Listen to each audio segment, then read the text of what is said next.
how a minute millimeter, organism can actually halt the entire world, and how it can transcend every business, every country, every political affiliation, actually every race. And we're now united in something that maybe we did not want to be united in, but humanity is united in fighting one thing. And it was really an eye-opening for me, because as someone who is in a pharma business, my company shut down completely. We're actually staying home and we're not working, and it's a complete disruption.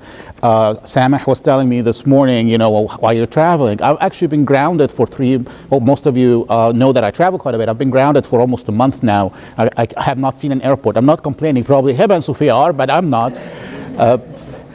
So I wanted to just, the most important thing for me today is I want to make sure that we're all grounded in facts. Right, because there's just so much out there that is myth, and so much out there that is some personal opinions that are really not grounded in the science. And I want to make sure that we all just get grounded in the facts, but also have time to answer your questions if I know the answers to them. So the first thing is just, I think we need to know that coronaviruses has existed for a very, very long time in the world, right? The common cold that we all get during winter time, when, that's this little bit of sniffles and fatigue and like runny nose, that's a coronavirus. Right? So that's also something that is very endemic to the community.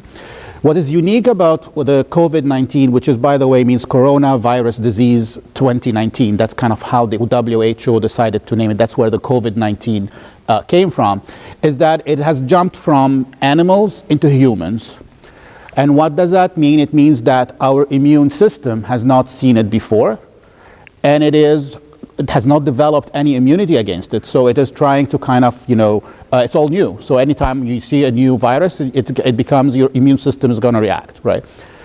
And what's also important is that it started in China, and I want to just clarify a couple of things. Is that it did start in a live animal market where there is an assumption that it jumped from the animals into the humans there, but then in China it started spreading in communities, like from one person to the other, which is what we're seeing here in the U.S. now. Is that now it is a community spread, so it is being spread from one person to the other, albeit it is not at the scale that China has seen yet.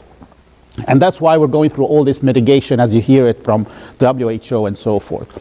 I think the critical thing that we need to know is that I want to just clarify three terms, because they are being used interchangeably in the media: outbreak, epidemic, and pandemic. Right? An outbreak is basically it's a very localized disease that comes in. Let's say the flu in a nursing home. That's an outbreak, and it doesn't go anywhere. Just to give you an example. An epidemic, it becomes when the state of New Jersey has a flu more than usual. And it's not the entire country of the US, but the state of New Jersey. A pandemic is basically an outbreak across the globe, in every country across the globe. So it does not mean that we have masses of people, but it means that there are pockets of people that are infected, but it has happened across the globe.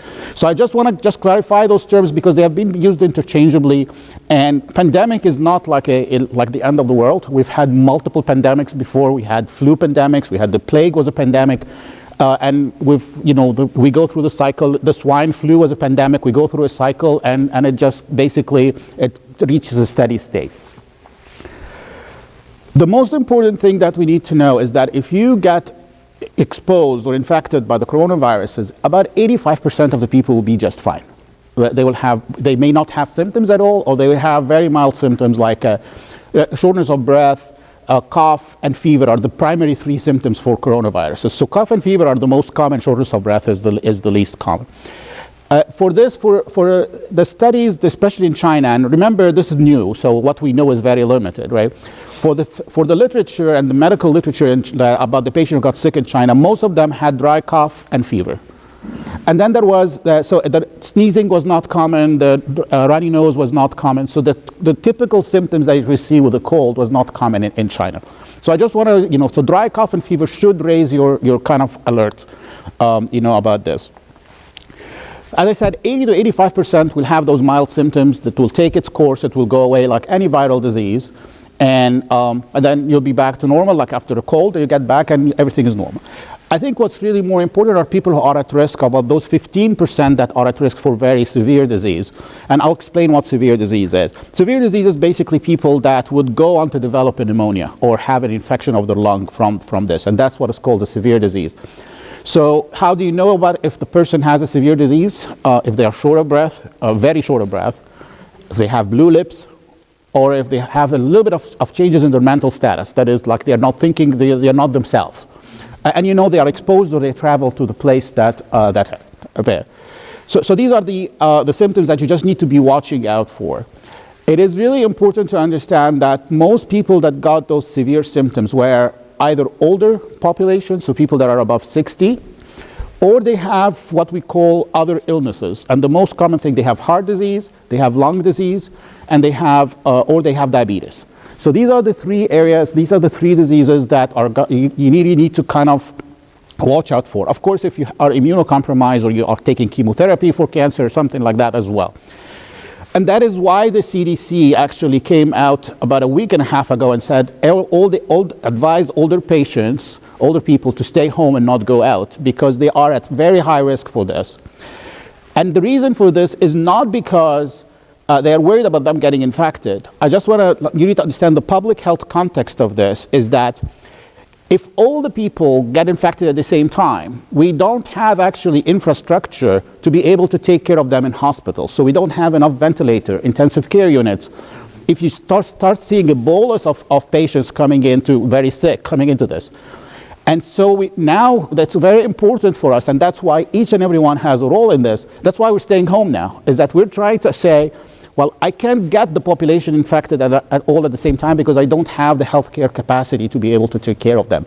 So I think in the understanding of the public health impact of what's happening here, that's the real reason why we're doing all these measures of quarantines or isolation and so forth.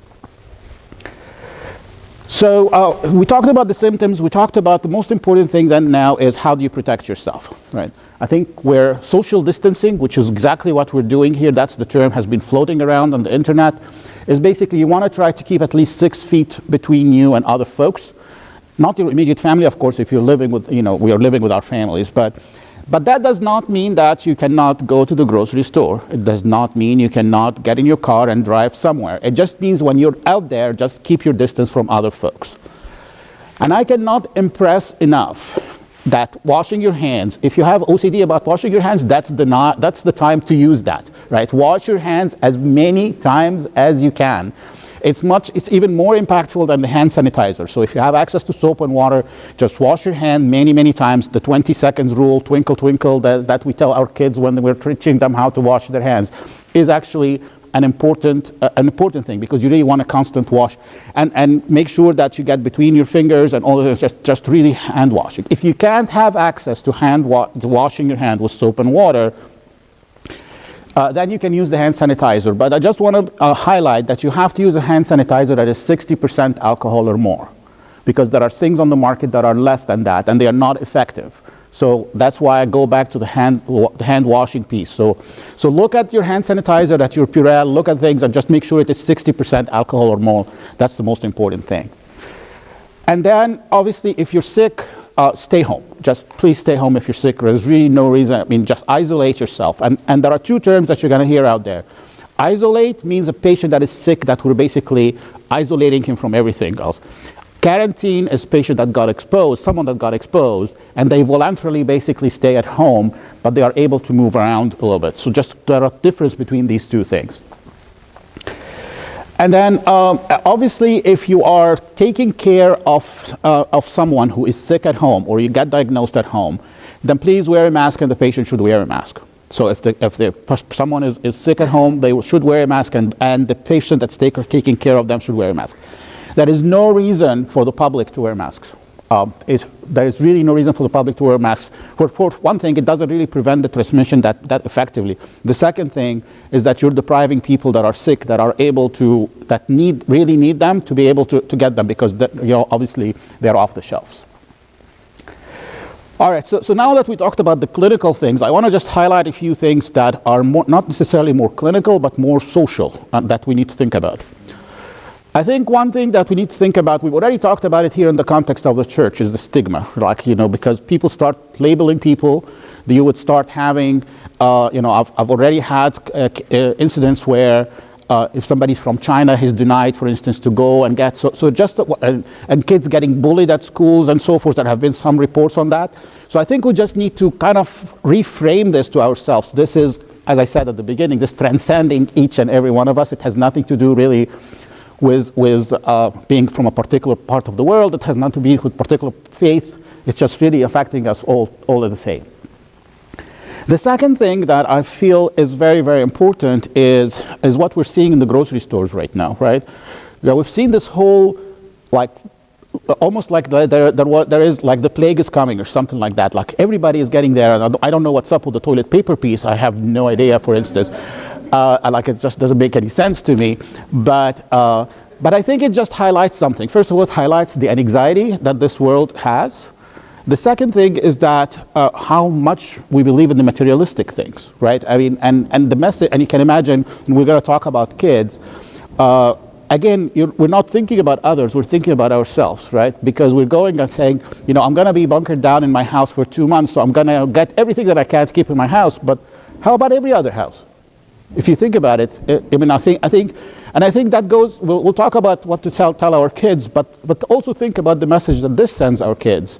When we go and buy tons and tons of things and put it at home and hoard it at home and deprive people from getting to it. And what would they think about, their belief and their faith will be in materialistic things. That's what's going to get me through this, rather than through the science or through the faith. I think that's just an important message that I want to leave for everyone. And lastly, but not least, please think about your doctors and your nurses and your offices, because they are on the front line of this. So if you're sick, you really should not be going to clinics right now. You really need to be calling. I would call the phone and just make sure, tell them what you're, of course, if you're ill and you need to go to the emergency room or something, definitely do that. But if you have the sniffles, I think my advice, and that's the advice from the CDC as well, is please call the office, let them know what's happening. And most of the time, if you'll be just self-quarantined at home. We don't have enough tests in this country right now to test everyone. So I just want to be very clear about that. But also do not go and remember who goes to the doctor's office: the diabetics, the heart disease, those people that are more vulnerable. So I just want to make sure, as we think about, if you have symptoms, call, make sure your doctor is aware that you're having symptoms. But if you're feeling okay, there is no reason for you to show up in an emergency room. There's no reason for you to show up in a doctor's office. If you're having any of the symptoms that we talked about are severe, then definitely show up to your doctor's office and tell them what's going on, or go to the emergency room if this is an emergency. Okay. Last thing I wanted to talk about is how do we talk to the kids about this, because the kids are going to actually see us, and they're going to react to what we're reacting to, right? So if we're all anxious and running around and just not talking about anything guilty as charged, the only conversation we've had this driving in today is about COVID-19. So I will be the first one I need to remind myself is that this should not be an all-consuming, let's talk about this all the time. Because our kids are going to pick up on this, and they are the anxiety gets transmitted to them. I would minimize TV and social media as much as possible. There's so much stuff out there that is not true and is not anchored in science and is not based on facts. And when we're all at home and we have nothing else to do except watching TV and looking at social media, then we gravitate to kind of have that cycle there. And definitely have the conversation. Definitely have the conversation with our children that this is not an unusual situation. This is an unusual situation. We understand your anxiety, etc. But let's kind of change the framework into what else we can do to make it positive, rather than a continuous negative that they are hearing. And last but not least is that watch out for any signs that you know your child the best. Watch out for any signs that you feel that he's in an anxiety or distress. I mean, some kids will not sleep well. Some kids will have nightmares. Some kids will bedwet. Depending on the age of the kid. So just watch out for those signs and just make sure that you are diligent when you're looking at this. So the last thing I want to say, please go to reputable resources as you gather your information. I would recommend 3 websites for you to look at, and I can send this out afterward.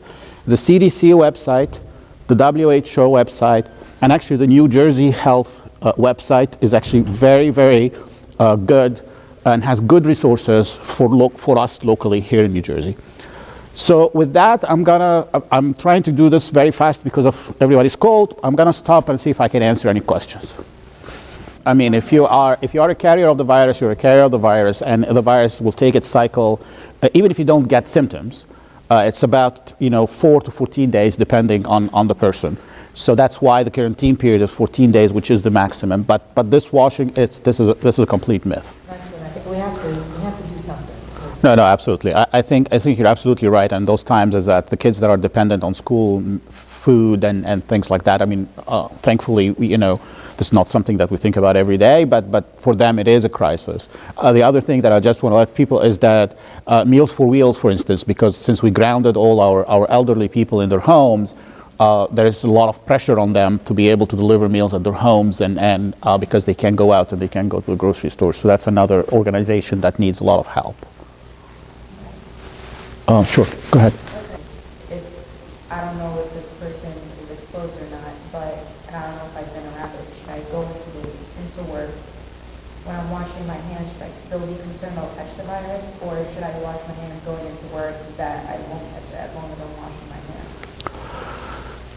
hands? So this is a very good question. I think my advice would be, I'm actually surprised that they are letting you go, to be honest with you, into the workplace. My advice is actually not to go.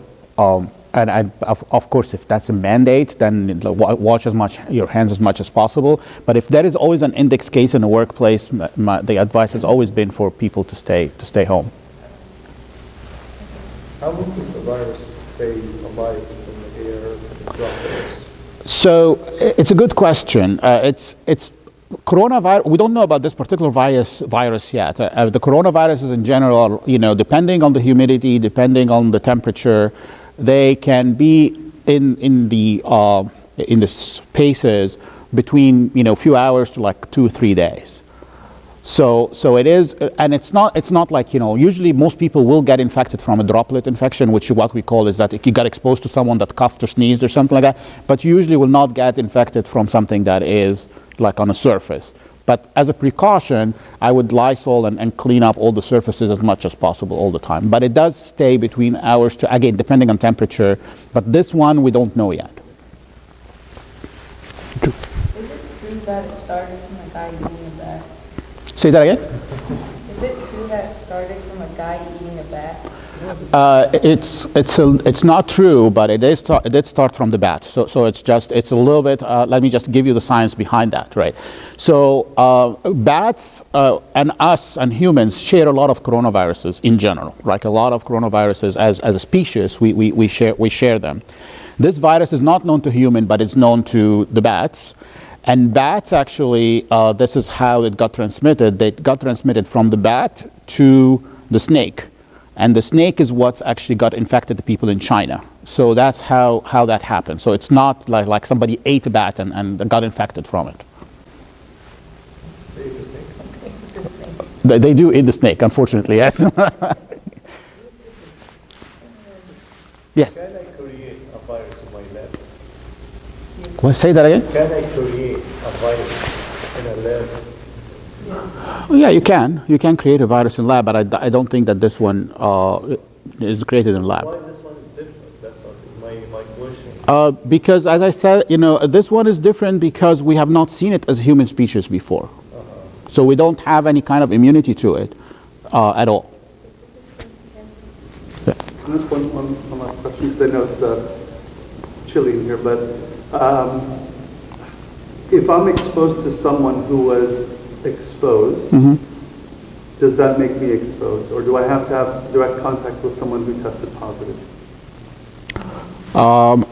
That would make you. If you want to follow the guidelines, if you think you got exposed to someone, even if it's suspicious and they have not tested yet, then you need to quarantine yourself, consider yourself exposed, till you get the test. Does that answer your question?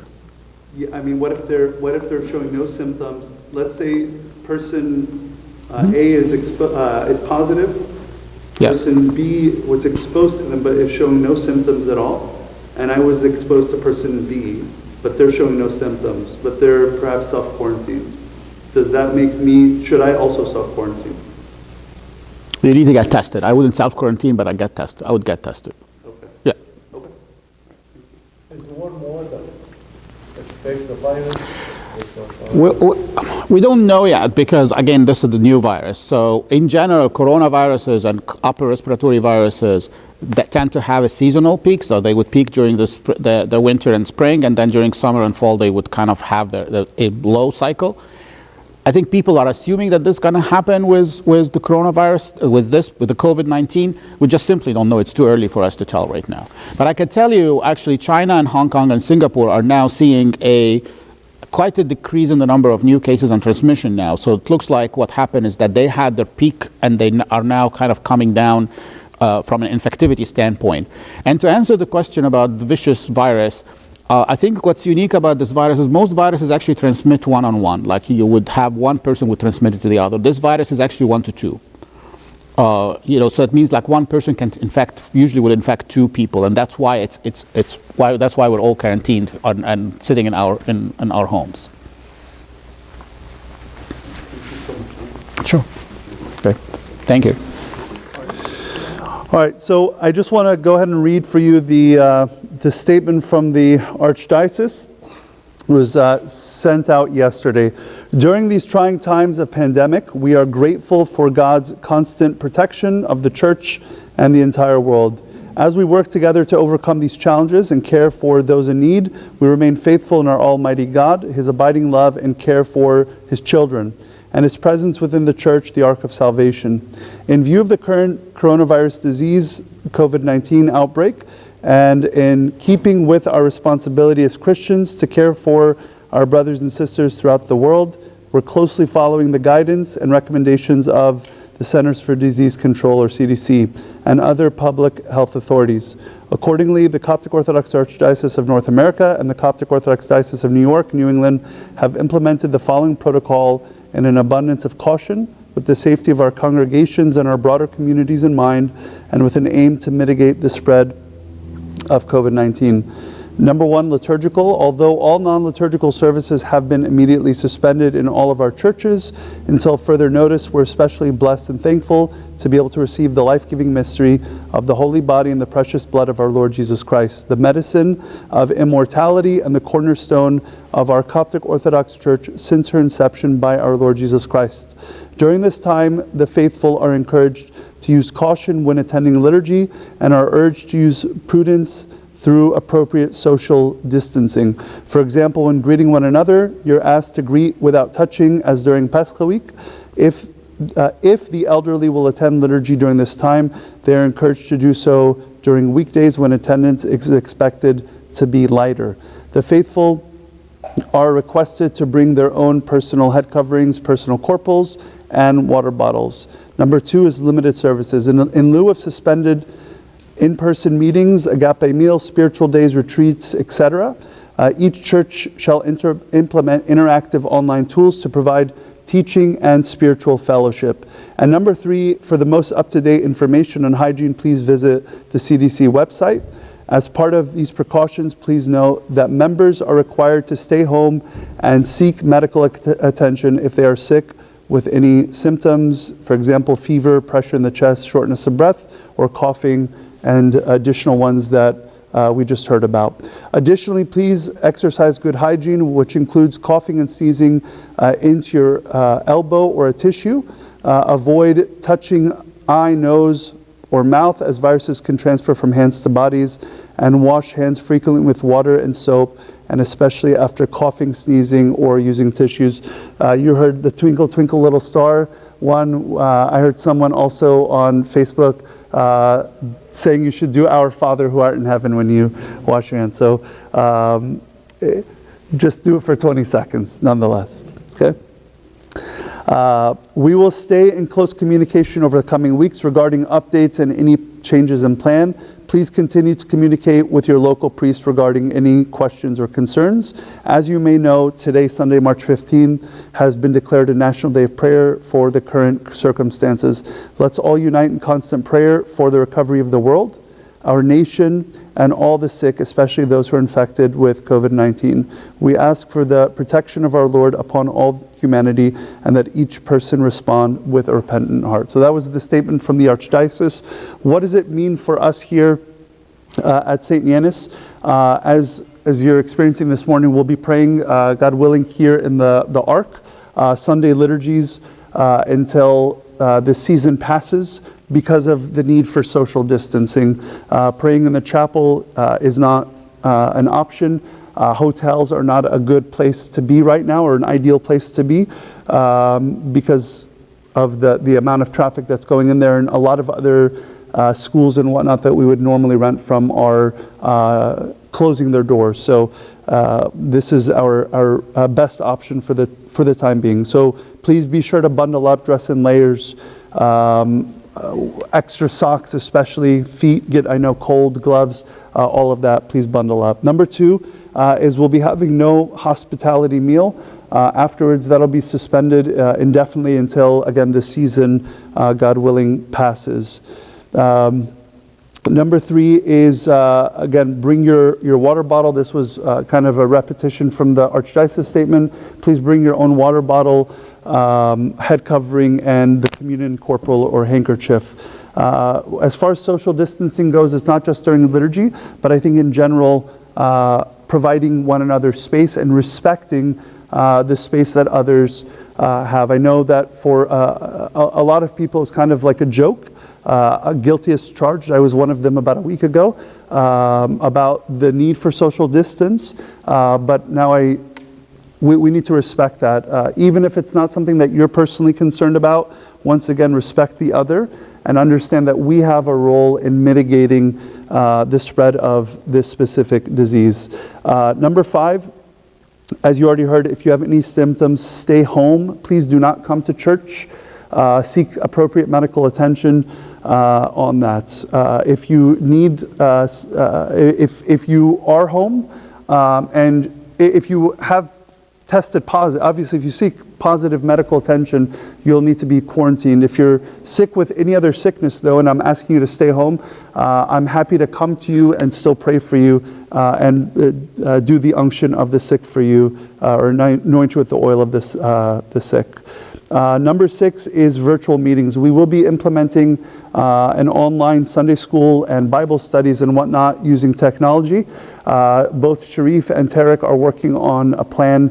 They'll be reaching out to the Sunday school teachers and whatnot. So please plan,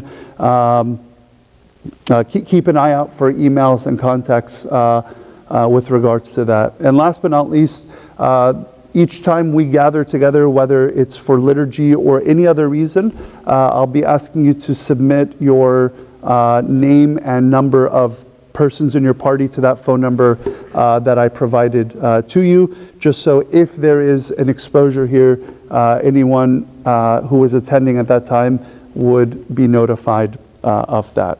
That's all I have for now. Any questions before we wrap up? Oh, yes. There will not be Sunday school today. They're going to take the next few days to implement the tech and coordinate with the Sunday school servants. In likelihood, it won't be on a Sunday. It may be another day of the week, but we'll kind of see how these things go. The only other thing that I would say on this is this situation is really organic. It's very fluid. All of this could change within the next 48 hours. And likely will. So we need to all be just flexible, walking by faith, but being cautious as well. I want to remind you guys, and I posted a video last night. I know as much hysteria as there is out there around this, I want to really encourage you to just focus on God's presence with you. Your faith is going to help you get through these trying times. It may not prevent you from getting sick, so be cautious and be prudent. But at the same time, I want to encourage you to just at home spend time reading your Bibles, praying together as a family, having your quiet time. It's really tempting to be sitting in front of the TV and social media all day, throughout the day, minute by minute updates. But I want to encourage you, have time several times throughout the day of still, of quiet, in prayer, reading, reflecting, and meditating, okay?